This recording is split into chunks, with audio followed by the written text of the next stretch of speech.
नमस्कार। महाकुंडली योग में आप सबका स्वागत है। क्या ईश्वर हमारे हृदय आकाश में गुप्त रूप से रहता है? हम उसे कैसे देख सकते हैं?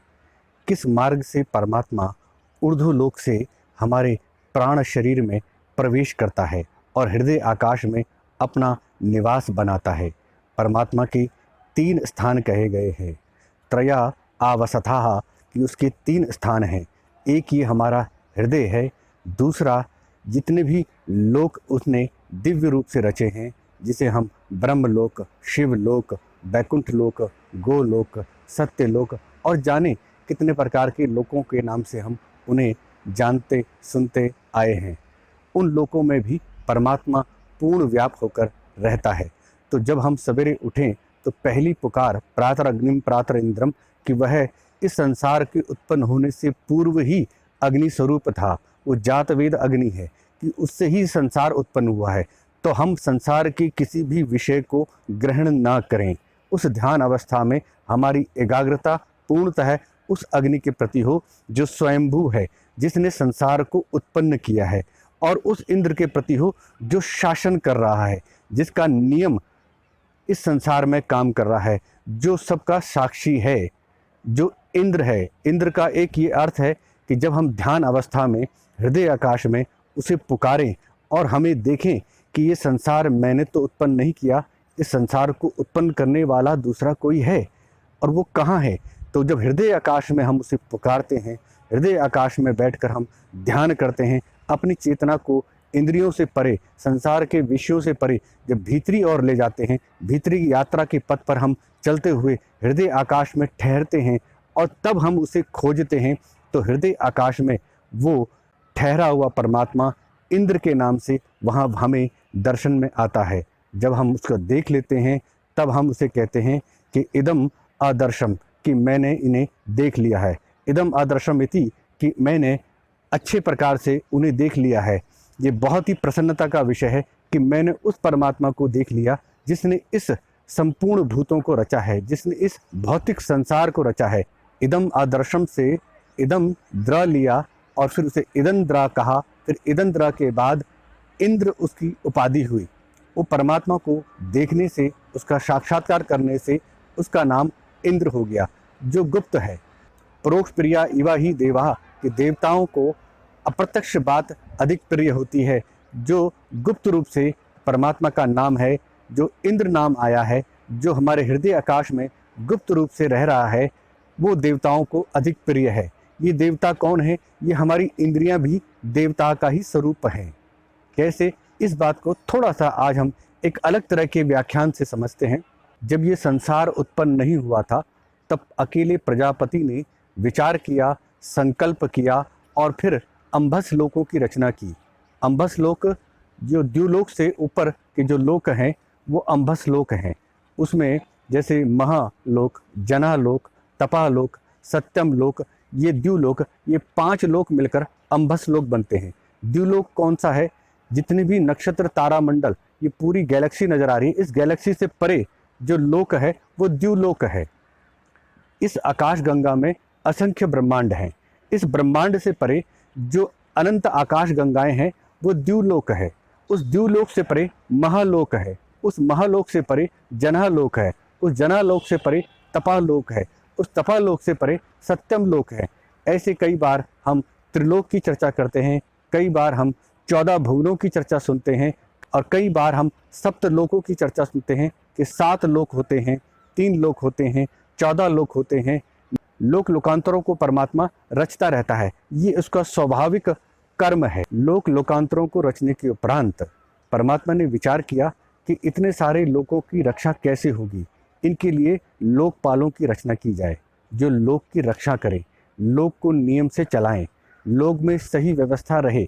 इसके लिए ईश्वर ने संकल्प किया और हिरण्यगर्भ को उत्पन्न किया, जिससे ये जड़ चेतनमय सृष्टि जागृत होने लगी।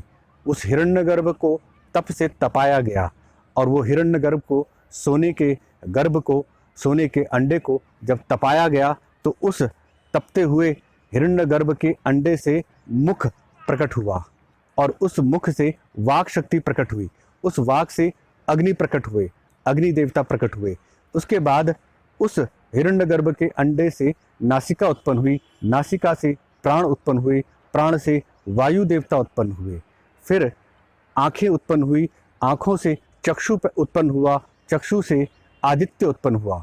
फिर कानों की उत्पत्ति हुई, कानों से श्रोत्र इंद्रिय उत्पन्न हुए, श्रोत्र इंद्रिय से दिशाएं उत्पन्न हुई। फिर त्वचा उत्पन्न हुई, त्वचा से लोम उत्पन्न हुए, लोम से औषधि और वनस्पति उत्पन्न हुए।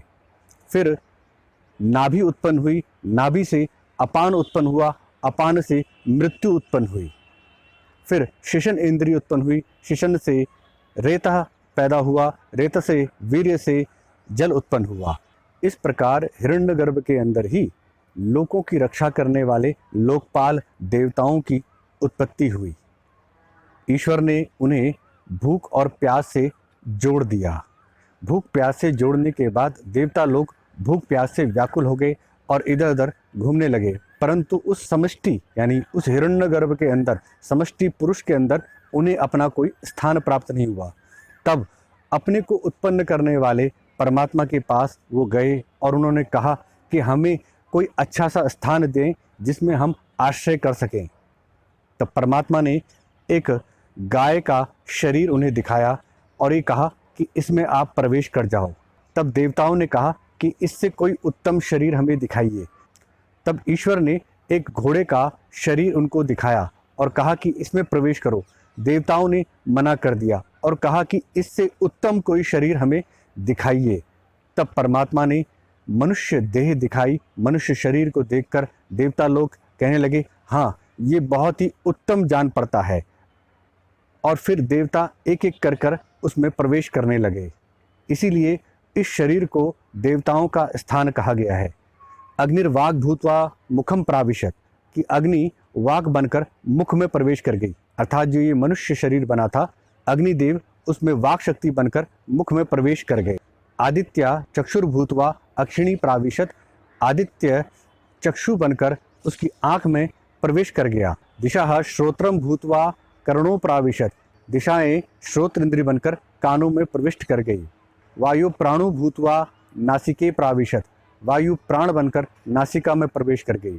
चंद्रमा मनो भूत्वा हृदयम प्राविशत, चंद्रमा मन बनकर हृदय में प्रवेश कर गया। मृत्युर अपानो भूत्वा नाभिम प्राविशत, मृत्यु देवता अपान बनकर नाभि में प्रवेश कर गया। इसी प्रकार से समस्त देवता उस शरीर में प्रविष्ट कर गए। जब सभी देवता एक एक करके उस शरीर में प्रवेश कर गए, तब भूख और प्यास ने प्रजापति ईश्वर से कहा कि हमें भी कोई स्थान दीजिए। समस्त देवताओं को इस शरीर में स्थान मिल गया, तो हमें भी अपना एक निजी स्थान दीजिए। तब ईश्वर ने कहा कि देवताओं का जो भाग है उसमें तुम्हें भी आश्रय मिलेगा, वही स्थान तुम्हारे लिए है। अर्थात जो जो देवता जिस जिस विषय का ग्रहण करेंगे, उससे भूख और प्यास भी तृप्त हो जाएगी। इसीलिए ध्यान अवस्था में विषयों का सेवन वर्जित है। केवल इस संसार को उत्पन्न करने वाली परम ज्योति का ही स्मरण करना चाहिए, ध्यान करना चाहिए, जिससे मन ना भटके। मन संसार के विषयों में ही भटकता है, मन संसार की उलझनों में ही उलझता है। परंतु जब सृष्टि के इस क्रम को, इस व्याख्यान को स्मरण करेंगे, तभी देखेंगे कि एक परमात्मा जो इस संसार का उत्पन्न करने वाला है, उसी से हिरण्यगर्भ और उसी से समस्त लोकपाल देवताओं का सृजन हुआ है, उसी से भूख प्यास का सृजन हुआ है, उसी से हमारी इंद्रियां देवता के रूप में कार्य करती हैं, अपने विषयों का सेवन करती हैं। तो मुझे उस परमात्मा को देखना है जिसने इस संसार को उत्पन्न किया है। इस संसार को मैंने तो उत्पन्न नहीं किया, मैं तो जन्मा हूँ। इस संसार को देखे कि रचना करने वाला कहाँ है, वो हमारे हृदय आकाश में है। उस हृदय आकाश में जब हम उसे पुकारें कि प्रातर अग्निम प्रातर इंद्रम हवा महे, कि उस पुकार को सुनकर परमात्मा उसे दर्शन देगा, तब हम कहेंगे इदम अदर्शम, कि मैंने उसे देख लिया है। और ये बड़े अहोभाग्य की बात है। जब भूख प्यास को उनका देवताओं के साथ भाग दे दिया, तब परमात्मा ने कहा कि मैं इस भूख प्यास के लिए अन्न का सृजन करूं। तो परमात्मा ने सूक्ष्म भूतों को, सूक्ष्म 5 भूतों को इकट्ठा कर कर संकल्प करके उन्हें तपाया और फिर एक मूर्ति का निर्माण किया, और वो मूर्ति बनी अन्नमय मूर्ति। वो अन्न की मूर्ति उस पुरुष को, उस देह को देखकर भागने लगी। उसकी ओर ना जाकर वो अन्यत्र जा रही थी, तब उस पुरुष ने उसे आँख से पकड़ना चाहा, यानी अन्न को आँख से पकड़ना चाहा, परंतु पकड़ में नहीं आई। इसलिए कि अगर देखने मात्र से, अन्न को देखने मात्र से तृप्ति होती तो भोजन करने की आवश्यकता नहीं होती। तब वाक इंद्री ने उसे पकड़ना चाहा, परंतु केवल भोजन के उच्चारण मात्र से पेट नहीं भरता, इसलिए वो अन्न भी वाक की पकड़ में नहीं आया।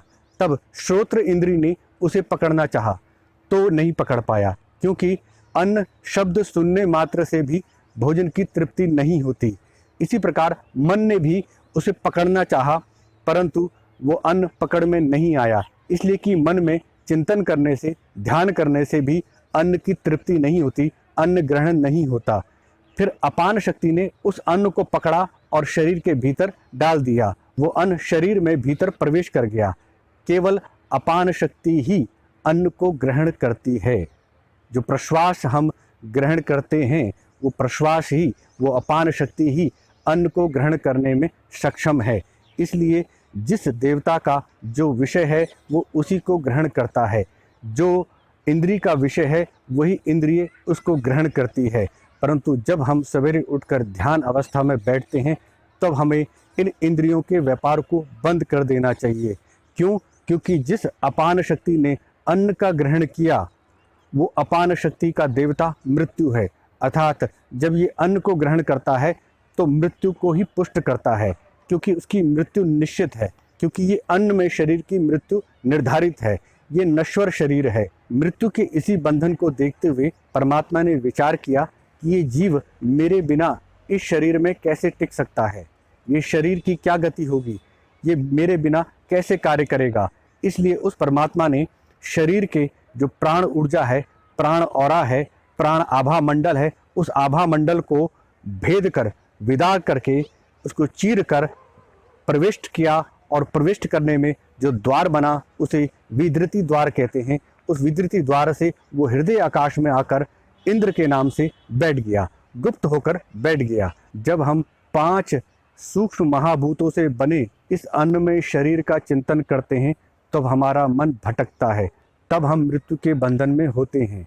परंतु जैसे ही हम इस अन्नमय से ऊपर प्राणमय में प्रवेश करते हैं, तब हम मृत्यु के बंधन से मुक्त होकर उस परमात्मा की शरण में होते हैं, जो अमृत है, जिसकी छाया ही जीवन है, जिसकी छाया ही मुक्ति का साधन है। वो मुक्ति का साधन हमारा हृदय आकाश है। वह हृदय आकाश हमारा अनाहत चक्र भी है और सहस्रार से परे बिंदु चक्र रूपी आकाश भी है। दोनों ही आकाश में समानता है। जो कुछ वहाँ है उसी की प्रतिध्वनि हृदय आकाश में होती है। जो कुछ प्रकाश वहाँ है उसी का अवतरण, उसी की छाया हमारे हृदय आकाश में होती है। वो परमात्मा यहाँ पर स्वप्न की भांति, जैसे स्वप्न शरीर हमारा होता है, ऐसे ही वो भी स्वप्न शरीर के रूप में इस हृदय चक्र में रहता है। एक स्वप्न शरीर हमारा हृदय आकाश है, दूसरा स्वप्न शरीर जो 4 लोक हैं, यानी जल लोक है, यानी भूमि से नीचे जो पाताल है, जहाँ पर जल है, समुद्र है, नदियाँ हैं, अंदर पृथ्वी के अंदर जो जल सृष्टि है वो पाताल लोक है। दूसरा ये भूलोक है, ये मर्त्य लोक है। तीसरा मरीची लोक है, जिसमें सूर्य, नक्षत्र, चंद्रमा इत्यादि हैं। चौथा अंबस लोक, जो नक्षत्र लोक से परे ब्रह्मांड है। उस अंबस लोक में महलोक, जनालोक, तपालोक, सत्यम लोक, उन लोकों में भी परमात्मा स्वप्न शरीर के भांति विद्यमान रहता है। दूसरी अवस्था ये है। तीसरी अवस्था में परमात्मा हिरण्यगर्भ रूप होकर स्वप्न शरीर की भांति विद्यमान रहता है। ध्यान अवस्था में अपने हृदय आकाश में जब हम अपनी चेतना से उस परमात्मा को पुकारते हैं, तो अग्नि और इंद्र, इससे यही भाव है कि वो जो गुप्त परमात्मा है वो प्रकट हो जाए, जो अंधेरा है वो अग्नि के रूप में ज्योति स्वरूप होकर प्रकट हो जाए। जब हिरण्यगर्भ के भीतर लोकपाल का सृजन हो रहा था, तो प्रथम हिरण्यगर्भ के अंडे से मुख उत्पन्न हुआ, मुख से वाक शक्ति उत्पन्न हुई, वाक से अग्नि उत्पन्न हुई, अर्थात वाक यानी शब्द और अग्नि यानी ज्योति। तो शब्द और ज्योति, तो ध्यान अवस्था में सर्वप्रथम हम प्रारंभ करें तो उस ज्योति से करें। वाक यानी शब्द, शब्द यानी आदेश, आदेश यानी इंद्र, शासक। तो ज्योति और शासक, ज्योति और इंद्र, उस इंद्र को पाएं, उस इंद्र को देखें। और जो हम बोलते हैं वो वाक इंद्री है, और वाक इंद्री वैखरी, मध्यमा, पश्यंती और परा स्वरूपा है। उस परास्वरूपा वाणी को हम परमात्मा को पुकारने में लगाएं। यही प्रार्थना हमारे भीतर हो कि परमात्मा हमारे हृदय आकाश में दर्शन दें। जैसे देवता लोग इस मानव शरीर को देखकर प्रसन्न हुए और इसमें प्रविष्ट हुए, और परमात्मा भी हमारे प्राण आवरण को भेद कर सिर के ऊपर की दिशा से हमारे भीतर प्रवेश करता है, हमारे हृदय आकाश में प्रवेश करता है, और उसी विद्युतीय द्वार से जीव परमात्मा के संग ऊर्ध्व गति को प्राप्त होता है। तो हमारी पुकार सर्वप्रथम प्रातरग्निम प्रातरिंद्रम हवामहे यही होनी चाहिए, और ये सब इस मनुष्य शरीर में ही संभव है। इसलिए इस मनुष्य शरीर में रहते हुए ही समय का सदुपयोग करें, ध्यान करें, सुरक्षित रहें। धन्यवाद।